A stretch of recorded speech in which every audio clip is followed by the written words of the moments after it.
suelto con que lo vamos a reemplazar. Así que eso.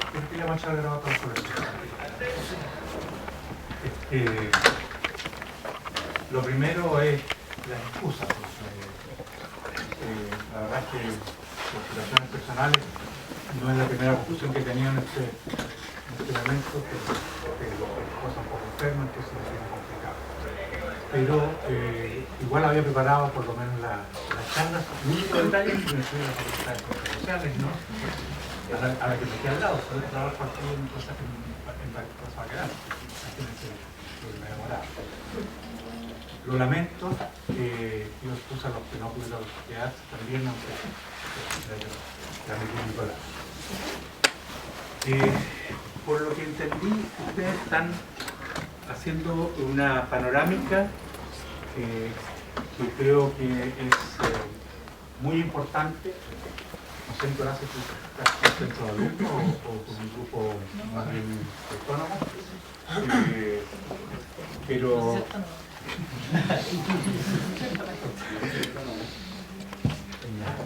en la Facultad de Ciencias Sociales hay un letrero que dice que no quieren cargar con los errores de los viejos y que quieren hacer de nuevo todo el marxismo y rehacer el marxismo. Creo que esa es la línea correcta. Son muchas cosas en primera vez. Pero por lo menos decimos el retomando el tema, lo que nos han planteado es dar una visión de la escuela marxista y particularmente de la irrupción de Marx en la historia del pensamiento económico. La formación de ustedes, estaba diciendo, está muy cargada hacia la neoclásica, y la verdad es que la neoclásica es una de las alternativas, una de las visiones de la economía. Ahora a lo mejor lo voy a desilusionar en algún sentido. La neoclásica es coherente, es correcta, en cierto modo es verdad científica. Lo que pasa es que hay varias verdades científicas, y de eso es lo primero que quiero hablar. Aquí no se trata de decir la ciencia es una sola. Hay ciencias que son coexistentes. O sea, Newton no fue negado por Einstein, a pesar de que la teoría de la relatividad cambia completamente el eje. Pero para los efectos de lo que quería Newton, eso era un procedimiento científico. Y para los efectos de salirse de la Tierra y ver todo el espacio, solo Einstein te puede permitir esa visión. En definitiva, aún en las ciencias más duras, hay visiones que son contrapuestas y que sin embargo ambas son verdaderas. Sobre eso quisiéramos comenzar excluyendo de esta primera observación cuestiones como la matemática, por ejemplo. Pero en las ciencias naturales y en las ciencias sociales creo que es muy importante tener presente que no estamos hablando entre mentirosos y verdaderos, los que engañan y los que enseñan, sino que hay que definir de a dónde parten y a qué quieren llegar. Ese es el punto de vista. Y el que diseñó primero como la economía como ciencia es este viejito que está bastante olvidado, pero que es muy interesante. No sé si es parte de la lectura de ustedes, Adam Smith, La riqueza de las naciones, pero es el nacimiento de la economía como ciencia. Hoy día no es válida. Hoy día se ve que tiene problemas como tal disciplina. Pero Adam Smith se demora, de los 5 libros que contiene La riqueza de las naciones, hasta el 4.º libro para definir qué es la ciencia económica. Bueno, hasta el 4.º libro lo que hace es preparar la definición. Y el 5.º libro es lo que no cabe en la economía. No cabe, por ejemplo, en la economía y en el mercado de comprar y vender soberanía nacional. En la parte de los servicios sociales, del gasto, todo. No cae en esa dirección cuestiones como la justicia, aunque de alguna manera se vende justicia, ¿no es cierto? Los ricos tienen su justicia aparte normalmente, como práctica. Pero además Smith deja fuera de la economía lo que hoy día la neoclásica claramente lo mantiene adentro. Smith deja fuera la educación, deja fuera la cultura, deja fuera la salud, etcétera, etcétera. Gran parte de los servicios los deja fuera. Esto que define Smith lo hace a partir, sin embargo, de la base de la neoclásica. Es él el que plantea el tema de la mano invisible. ¿Han escuchado ese de la mano invisible de Smith? Si ustedes leen el libro de Smith, esos son dos palabras en una parte marginal, después decir como si fuera una mano invisible. No hace un desarrollo de la mano invisible. Lo que hace el desarrollo es sobre el equilibrio económico general, lo que sí trabajan los neoclásicos con sistemas de ecuaciones. Una ecuación por lo demás, que la suma de las ecuaciones también es verdadera y por lo tanto tiene infinitas soluciones, aunque tiene una solución que es una línea de soluciones, no un espacio completo. No les voy a hablar de neoclásica, por cierto, porque creo que ya tiene suficiente gimnasia en eso. Vamos a hablar, en cambio, de otro señor que ha sido un poco denostado, pero que en definitiva hace un aporte sustancial a la historia del pensamiento económico. Y si quieren aceptarlo o no, es otra cosa, pero sí creo que es parte de la cultura y eso falta en esta facultad y en muchas facultades de economía. Se enseña Marx como lo equivocado, todo lo que no es lo central aparece muy deformado. Entonces tratemos, y por eso felicito a este tipo de charlas que por lo menos Nicolás me comentó cómo lo están haciendo, permite abrir la mente a otras alternativas que no sean la neoclásica. Por lo pronto no es malo que revisen los clásicos. Schmitt, Ricardo, con la instrucción del inglés, etc. En Ricardo está todo el comercio internacional, la relación entre las naciones.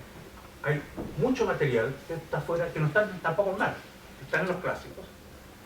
Pero vamos ahora a hablar de nuestro viejo barbudo que escribió este pequeño folletito que se llama El Capital. De hecho no lo terminó de escribir, Marx escribió apenas el primer tomo completo y se alcanzó a hacer una revisión, y lo escribió en alemán y en ruso. Hay una traducción al francés que él mismo revisó, está en cuadernillo. En inglés es una traducción que no es de Marx. Y tiene algunas, ¿para qué decir la traducción en español que tiene distintas versiones? De paso, ya aprovecho a hacer algo de marketing porque aquí les enseñan a ustedes marketing. Aquí en esta Fundación Senda hicimos una traducción directamente del ruso y del alemán, que la dirigió Cristian Facio, hijo de Hugo Facio. ¿Hugo Facio les ha hecho clase? ¿Sabes? Sí. ¿Sí? Lo ubican por lo menos. El director del Senda. De los economistas prohibidos. Ah, sí, Manuel Riff. 2009. No, pero Facio también hacía clase ahí. Claro. Bueno, en el Senda, Cristian Facio le publicamos en la editorial Long una edición del Capital que está muy cuidadosa, donde están al estilo de lo que hizo Orfila del siglo XXI, todas las distintas traducciones. Es bueno que la más difundida de las traducciones del Capital es la de Fondo Cultura, y es la más barata.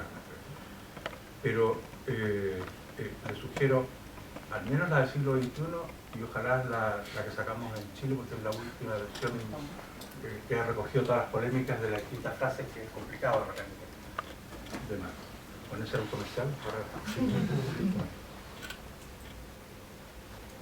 ¿Cómo se pasa de Smith a Marx? Hay, por un lado, una parte de los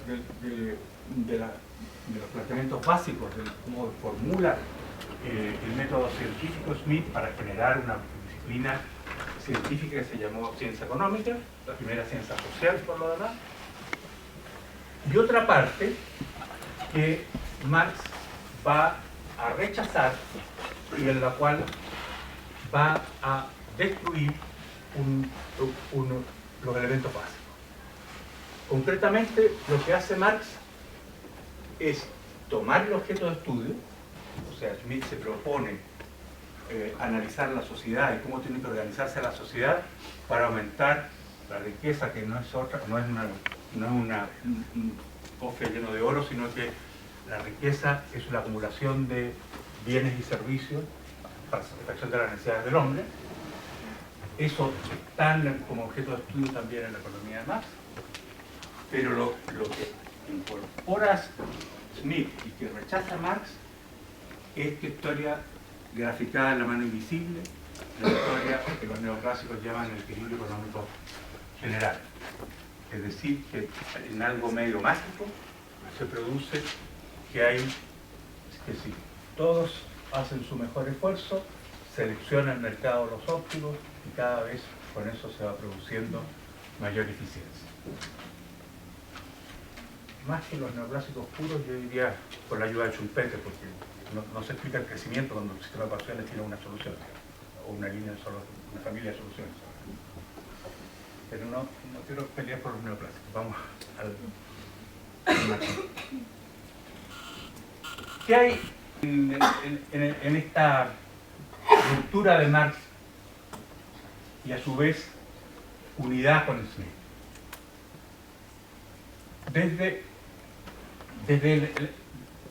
Desde Smith,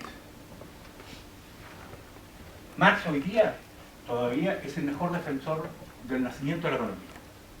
La necesidad de aumentar los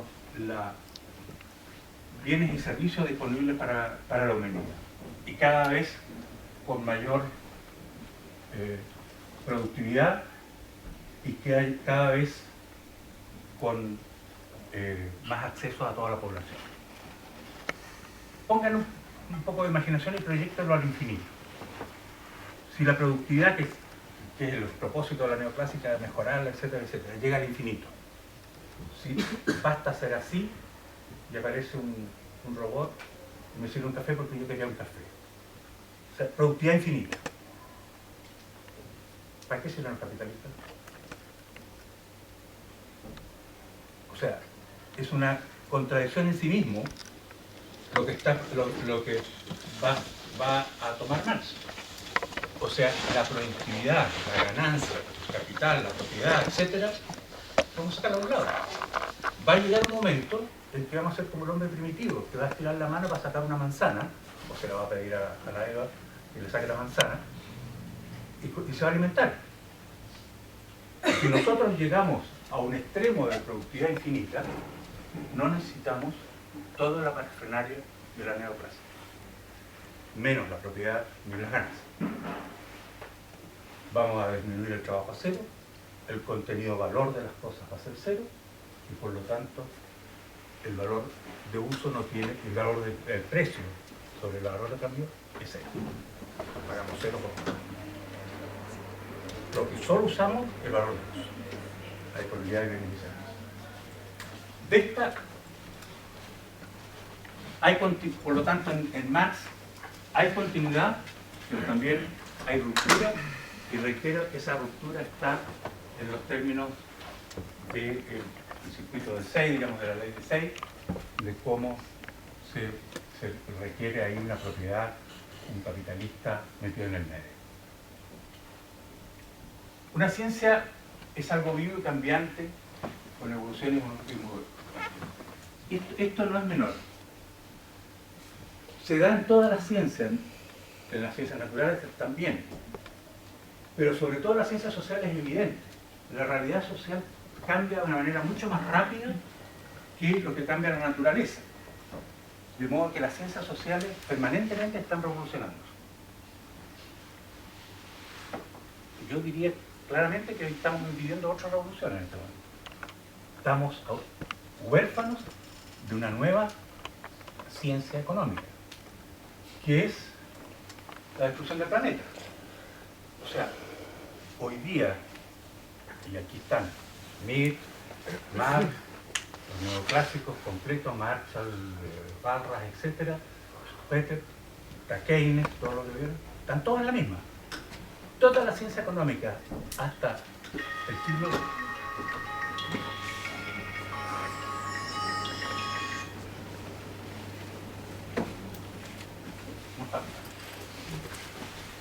toda la ciencia económica está basada en las relaciones entre los hombres y la satisfacción de las necesidades de los hombres.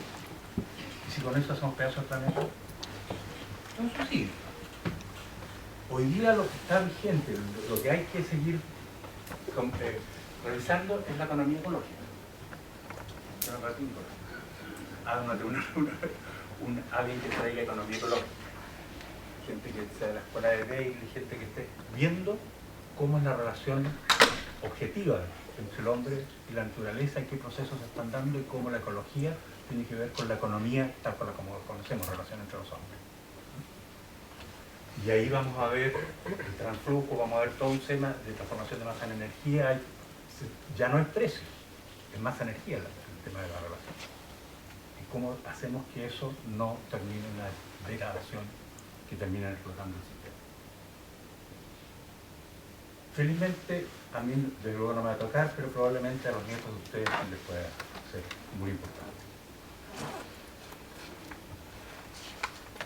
Toda ciencia, entonces, lo hacemos a partir de hipótesis, definimos objetos de estudio, y si definimos que hay equilibrio general o no hay equilibrio general, o si el objeto de estudio es cómo generar más producción o cómo obtener más ganancias, etc., va a ser distinto las leyes de funcionamiento que definimos. Cuando les decía al comienzo, todas estas economías son verdaderas, es porque adoptaron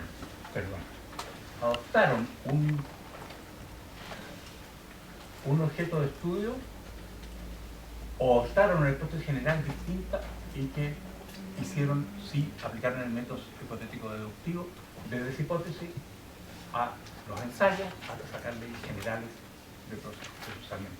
Hacen experimentos y terminan sacando leyes generales.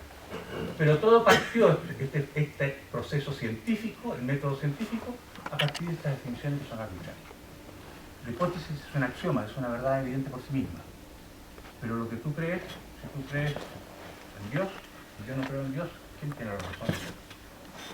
¿Cómo lo procesamos? Es un punto de partida, ¿no? Tenéis que respetarlo, cualquiera sea el efecto. En ese sentido, la ciencia, los capitalistas han hecho un buen trabajo, ganan plata. Están dedicados a eso y lo hacen bien.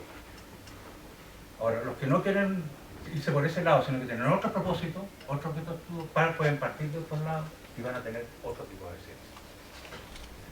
Y es por eso que el proceso del marxismo, que lo puse en esta frase, no nace con el nacimiento de Marx.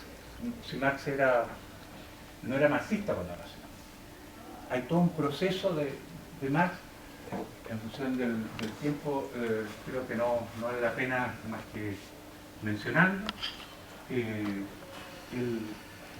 nace en Kreuzberg, durante la época de la RDA se llamó Karl Marxstadt, no sé por qué. Pero ahí nace este hombre, hijo de un Heinrich Marx, era por su origen judío y en un medio protestante, ni siquiera católico, sino que más intolerante todavía, como era el caso luterano. Era un tipo que lo jodieron mucho como funcionario público, se tiene que convertir al protestantismo, queda como en el aire. Este crío, este Carlitos que nace en esa familia, en ese medio. Entonces, nace rebelde. Y además, por su capacidad intelectual, es un hombre muy luchador, se inicia en el periodismo, saca la Gaceta Renana, que alcanza creo que a tener 2 números hasta que lo tiene que salir arrancando. Debe renunciar a cualquier académica porque es un elemento. En aquella época el horror eran los anarquistas, digamos, ¿no? Bakunin, ese tipo de. En América Latina más bien tuvimos influencia de Kropotkin y otros anarquistas, pero en la época a fines del siglo XIX, son del siglo XIX, comienzo del siglo XX, el anarquismo fue muy fuerte y era una especie de rebeldía que yo creo que podría haber interpretado a este joven muchacho de esos años. La caseta es clausurada en 43, tiene que huir a Francia. Ahí, interesante, ahí empieza el trabajo de conocer la filosofía y con Proudhon, con Hegel, empieza a conocer la dialéctica, empieza a trabajar el medio. Pero eso en medio de la pelotera, estamos hablando, él se va al 43, y el 48 es la revolución en Francia. Ahora en las barricadas se encuentran 2 judíos y que están en la misma línea buscando renovar el pensamiento económico. Uno, por cierto, el que estamos mencionando, y el otro se llama León Valrasi. ¿Lo ubican? Supongo que eso lo enseñan aquí en la Pareto, ¿no? Y el óptimo de Pareto no lo enseñan. Bueno, están ahí, en la barricada los 2. Valrasi y Marx, la revolución del 48. Y la revolución del 93. En esa época, a los 23 años de edad, todavía no llegan, pero están a punto, ¿no? Ya habían escrito todo lo que tenían. A los 23 años de edad. Estaba con los manuscritos filosóficos, con ya el manifiesto del 48, o sea, estamos ya en plena producción de nada. Ahí conoce a Engels, los socialistas franceses, ahí sale la ideología alemana, etc. Hay libros de estos que él cree que se perdieron, que fueron, como dicen, un prólogo sometidos a la crítica demoledora de los ratones, pero en verdad se han salvado y están hoy día vigentes y sobre todo los llamados Hungries, que son los Selbstschriftdeutsche Ambition, Grund, básico, Ries es un esquema. Los Grundrisse, que son sí conocidos como nombre de Marx, son los esquemas básicos. Así. Los Grundrisse son tienen este grueso. O sea, cualquier cantidad, eso son puras notas que él hace. Deutsche Stamm? ¿Una raíz alemana tiene que poner? Suiza. Suiza.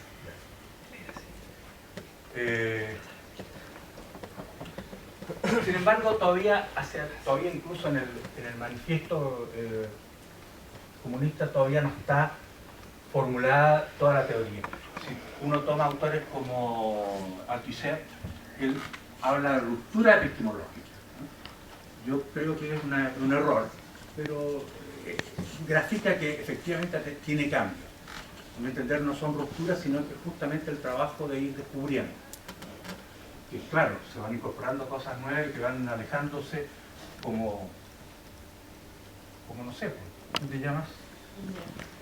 Andrea cuando tenía 10, 15 y cuando tenga 60, ¿son la misma Andrea? Sí, es Andrea. Pero no puedes comparar la Andrea de 60 con la Andrea de 3 años y lo que es hoy día. Eso, a menos que interrumpa algo como la muerte, ese proceso es natural y ocurre también en el pensamiento. Hay una evolución que necesariamente va negándose a sí mismo para ir creciendo en otra dirección. La crítica demoledora de los ratones es lo que es el proceso de aprendimiento. El 50, ya por los avatares políticos, se trasladan de Bélgica a Londres con su amigo Engels. Engels recibe una herencia, una pequeña empresa que le permite financiar y en definitiva le da la beca Engels a Marx. Lo financia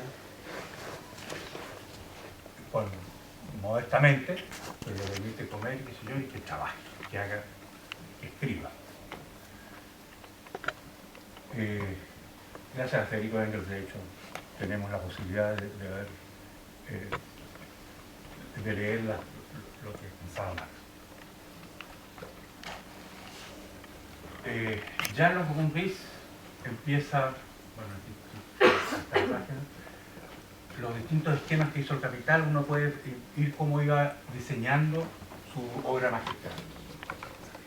Cuando Marx se enferma, deja de un lado esto, prácticamente el tomo segundo está terminado, tenía muy pocos ajustes, pero había ya revisiones del tomo primero que alcanzó a hacer, hay distintas introducciones que colocan el Capital, pero después cuando está ya muriéndose, Engels le lleva para leer, para que se entretenga, y no había revista Playboy en aquella época, o sea, le llevaba filosofía, le llevó básicamente para la Fourier.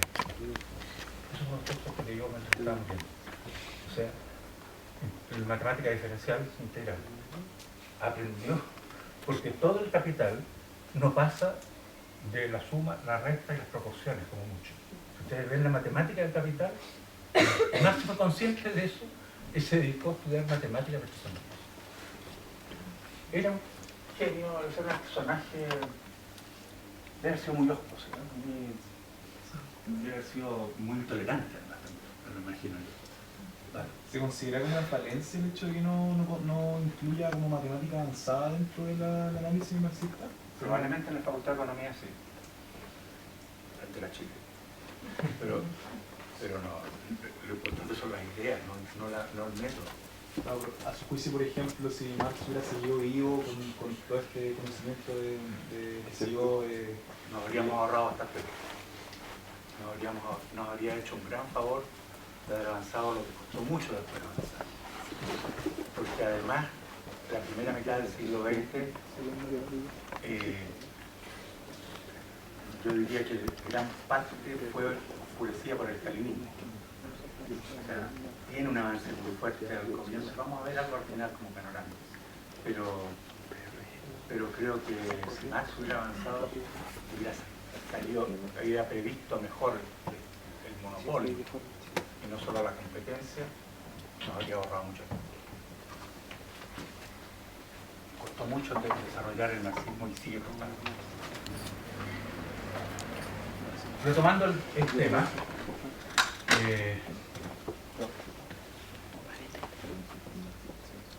la base que va a tomar Marx como el desarrollo se plantea el tema de la lucha de clases. O sea, la negativa a Smith va a ser de qué equilibrio me habla, cuando lo que hay aquí es una lucha permanente. Entonces, busquemos el bienestar de la población, pero partamos de la base que hay un conflicto, y un conflicto no menor, un conflicto que puede ser y que queremos que sea revolucionario. Les sugiero leer el último capítulo, no sé si lo pongo más adelante como sugerencia, pero creo que sí. Pero les sugiero leer los últimos capítulos del tomo primero, donde más se proyecta de primero Marx. Él no habla de planificación socialista, no habla de eso. Bueno, sale para la casa. Al final del tomo primero, penúltimo capítulo. Se rechaza entonces el equilibrio económico, se rechaza este equilibrio, esta versión de la mano invisible que había en la época a través de Adam Smith, y por lo tanto lo que plantea Marx es que el capitalismo no es el fin de la historia, como cada nuevo autor lo plantea, hasta aquí nomás llegamos, esto es todo. ¿No? Fukuyama, fin de la historia, eso se llama justamente el libro. Eso ha pasado muchas veces. Cada vez la sociedad se revoluciona, al capitalismo le va a suceder otra sociedad y vamos a tener que generar nuevas leyes de funcionamiento, nuevas formas de equilibrio.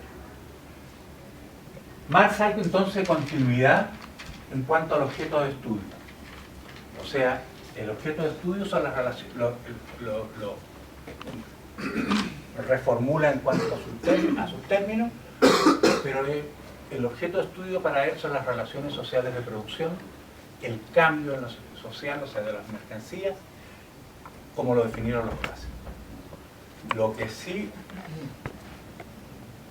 todo esto está recogido por Marx. Y los primeros capítulos, hasta el capítulo, la sección tercera, ¿no?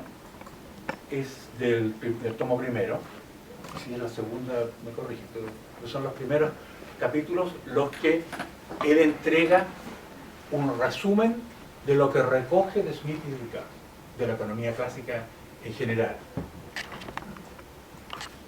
Reafirma, porque eso es de Ricardo, de Smith también, a Smith tiene una confusión de repente, pero Ricardo es bien claro, y se lo corrige a Smith, le dice, señor Smith, equivocado, está muerto Smith, pero igual se lo dice. El valor trabajo, el contenido trabajo, es lo que permite que las cosas tengan valor. Y por lo tanto, mientras menor trabajo tienen, menor valor tienen, mientras aumenta la productividad, van disminuyendo hasta que sea cero el valor de las cosas. Hasta que volvamos a la etapa de la recolección, como decíamos antes. Marx entiende el carácter mercantil que, ojo, persiste en el socialismo. O sea, el socialismo, Marx insiste en el mercado, o sea, el reconocimiento social de ese trabajo. O sea, a los flojos y a los inútiles planificadores no los tenemos por qué pagar. O sea, en Marx, si lo tomamos en términos puros, requiere mercado, no solo la organización de la sociedad.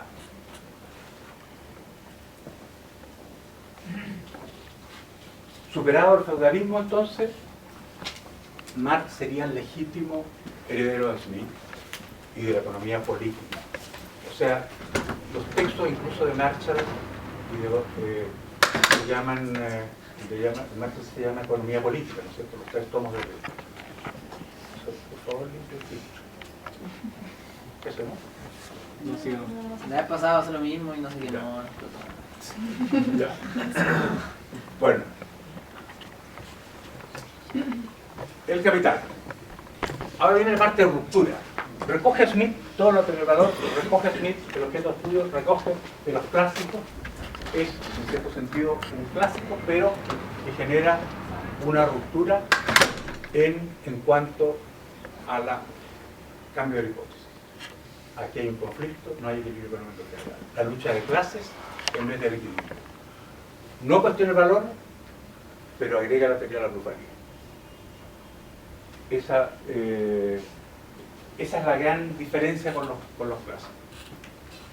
Lo que en el fondo revisa es el valor del valor.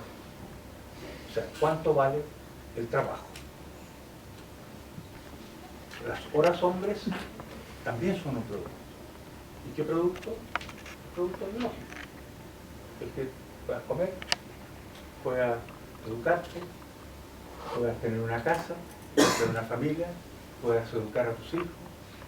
El valor de la fuerza de trabajo como diferenciado del trabajo mismo.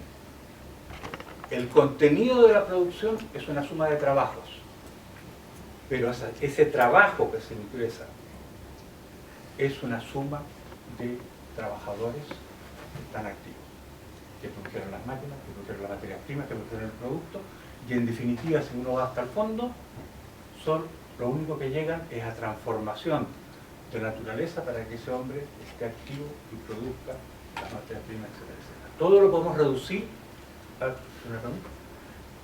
a trabajo. El detallito es el conflicto que tenemos hoy día, que les mencionaba antes. ¿Y la naturaleza que le paga? Hacemos pedazos.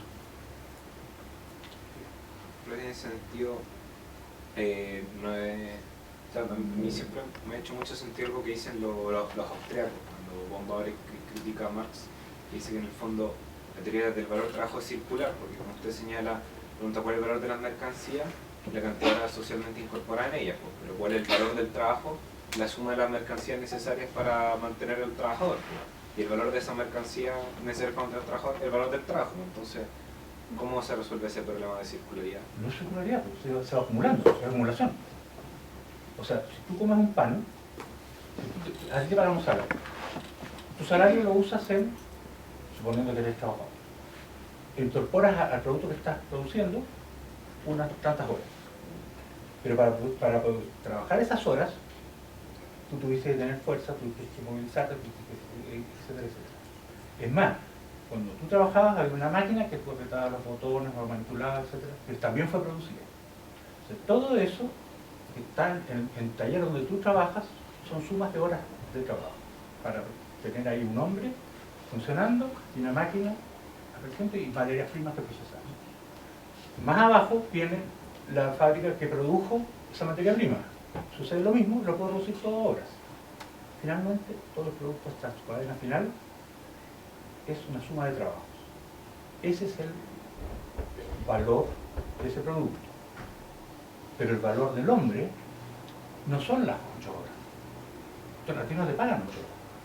Te pagan lo que comes, tu casa y todo lo demás. Y hay una diferencia entre tu jornada y lo que te cuesta tu sobrevivencia. Esa es la diferencia que se llama la plusvalía. Finalmente todo es trabajo, pero ¿quién se la apropia? La plusvalía va a la ganancia, el trabajo va a... Esa es la diferencia que hace Marx, la teoría de la plusvalía. Esa es la que va a diferenciar. Vale. Cuando dice que Marx ocupa la teoría del valor de Smith y Ricardo, él no le incorpora nada en particular, solamente como que lo ordena, sistematiza. Más allá de la teoría de la plusvalía. La del valor sí, le hace algunas revisiones, ¿no? Pero, por ejemplo, aceptar el concepto de valor de uso y la distinción con valor de cambio en Smith y en Ricardo, o si Marx solo ve a él. lo que pasa es que la teoría del valor, esta idea de que todo tiene contenido de trabajo, y por lo tanto una suma de horas obvia, se puede expresar, manifestarse en valor de cambio o precio. El precio oscila en torno al valor de cambio, al valor de cambio, digo bien, y el valor de uso, o sea, la demanda y la oferta, o sea, la necesidad o sea, yo puedo entender que si voy a una vitrina y veo un vestido muy lindo, yo sé que hay un trabajo incorporado y todo lo demás, y yo no lo voy a comprar, o sea, no uso vestido, por lo menos no públicamente. No uso vestido. No es mi problema de valor de uso. El precio está en torno al valor de producción de ese vestido, no a la preferencia y los gustos, como diría Paredes. ¿Cómo se llama? Los gustos le llaman la demanda, o las teorías de la oferta de Marx, de cuánto sumó la producción.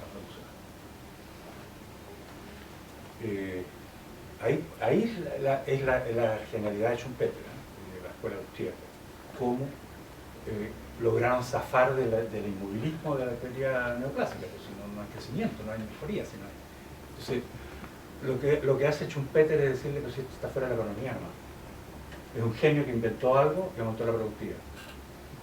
Ahora, ¿cómo inventó eso el genio? No sé qué investigador vive de genialidades. Puede que haya alguno, pero generalmente tienen un laboratorio y alguien paga eso y hay investigación, etcétera, que la paga. Y no se investiga lo que quieren la gente, sino lo que quieren los que pagan la investigación. una digresión, pero retomemos más. No cuestiona el valor, retoma el valor, pero agrega, reitero, esta diferencia entre el valor de la fuerza de trabajo y el trabajo mío. Lo que llama la teoría de la plusvalía.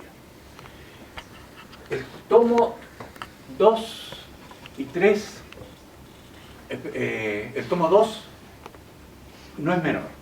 Este equilibrio económico general va a estar tomado en la sección tercera del tomo 2, que es prácticamente, lo llaman el esquema de reproducción, pero es el sistema de ecuaciones neoclásico. Y ahí muestra que para que haya crecimiento, ese sistema no tiene solución.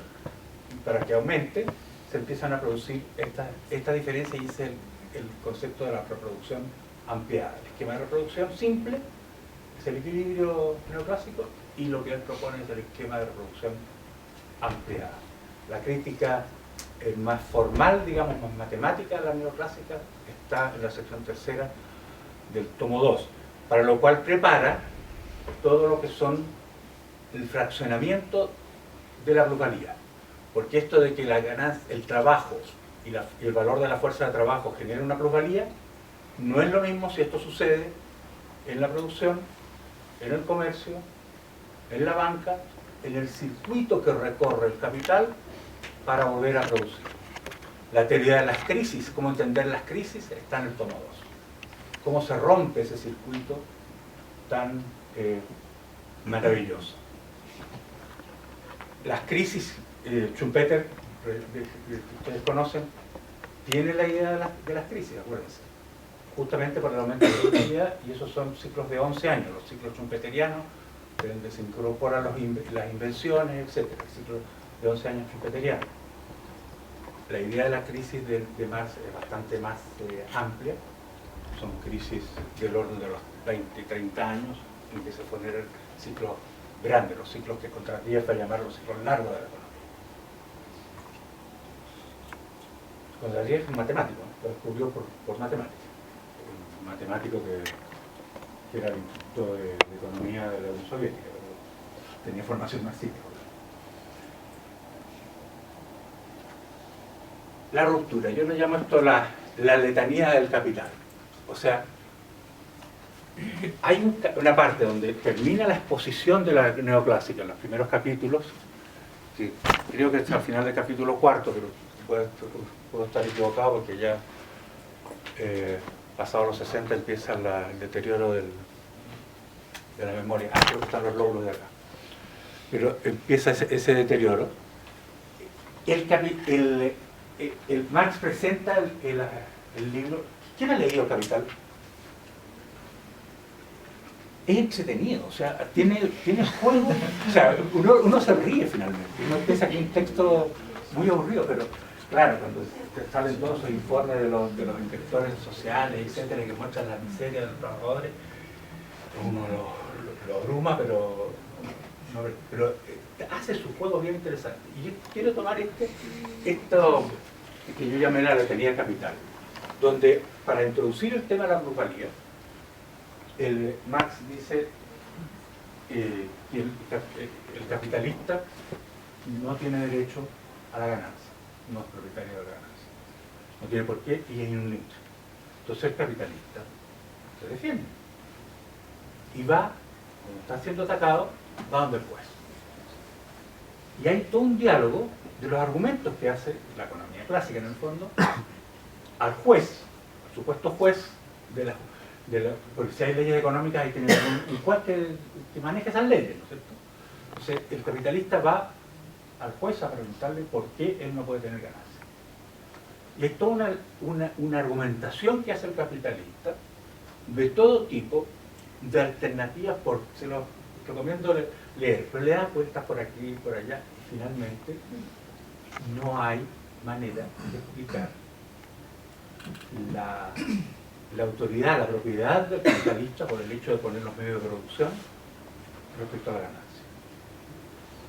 Esta parte, en definitiva, lo que permite introducir es el tema de la teoría de la plusvalía. O sea, diferenciar trabajo de valor de fuerza de trabajo. Para tener trabajo se compra de acuerdo al valor de la fuerza de trabajo, de acuerdo a una canasta de bienes necesarios para producirlo, que es histórico. No es lo mismo en la India que en Panamá o en Canadá. Culturas, comidas distintas, climas distintos. La cantidad de bienes necesarios puede ser más caro en uno o del otro lado. La reproducción de la fuerza de trabajo es distinta.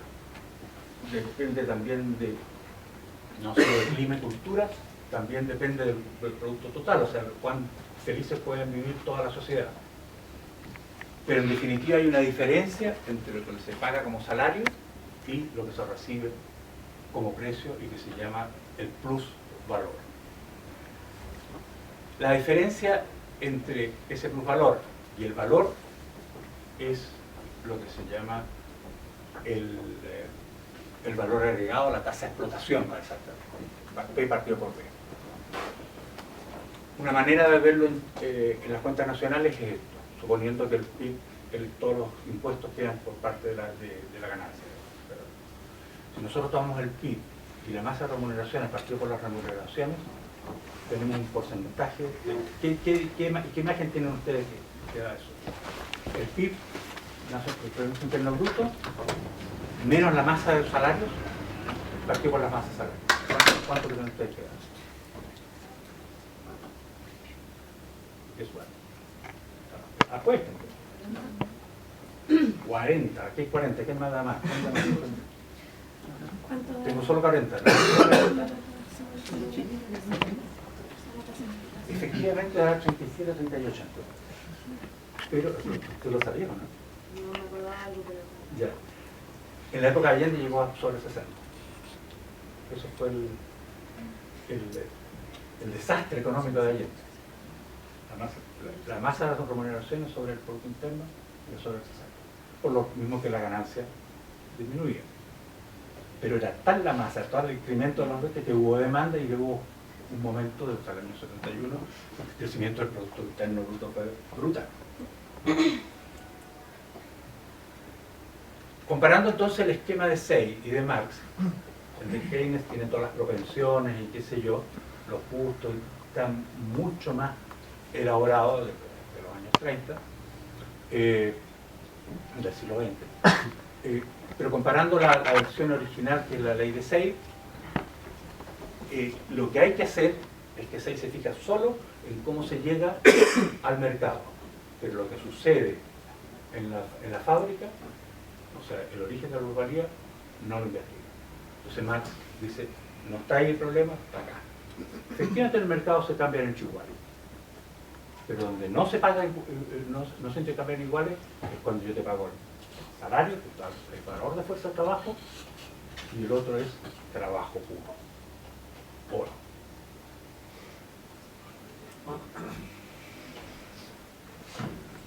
Marx, entonces, yo diría, esta es la teoría clave. Hay más cosas, pero los minutos que me dio Nicolás por lo menos ya están acabados. Y me gustaría un punteo nomás. El tomo primero está la discusión sobre la propiedad privada y el rol después del capitalismo. Este es el capítulo 24, el que les decía que al final del tomo primero. El segundo son los ciclos de rotación. El tercero es la ley tendencial que ya mencioné, y la ley tendencial y la ley de caída de la tasa de ganancia. Esto no es menor, pero lo grafiqué en el sentido de que al final la ganancia es cero y no vale la pena tener capital. Saquemos la ganancia. Lo que sigue después, esta sería la última lámina, es todo un debate. En la etapa del monopolio tenemos una serie de autores. Por lo pronto el Engels se da cuenta de los monopolios naturales, los ferrocarriles, gente. Uno no puede empezar a tener un mercado de ferrocarriles porque cada uno tiene que construir un riel, entonces no tiene sentido, el costo social sería enorme. O sea, según solo riel empieza a ver que hay monopolios naturales, no solo monopolios que va a definir después Hilferen, Luxemburgo y sobre todo el capitalismo fase superior, el imperialismo fase superior del capitalismo, ese escrito de Lenin, que no es político sino que es puramente económico, un folleto, pero una síntesis magistral. Bukharin está en esa misma onda, Grossman ya está en la onda más estalinista. La Luxemburgo muestra cómo la manera de sobrevivir el capital es expandir con el imperialismo por conseguir un mercado mundial donde puede seguir explotando. En fin. Después aparecen húngaro y Jean Varga,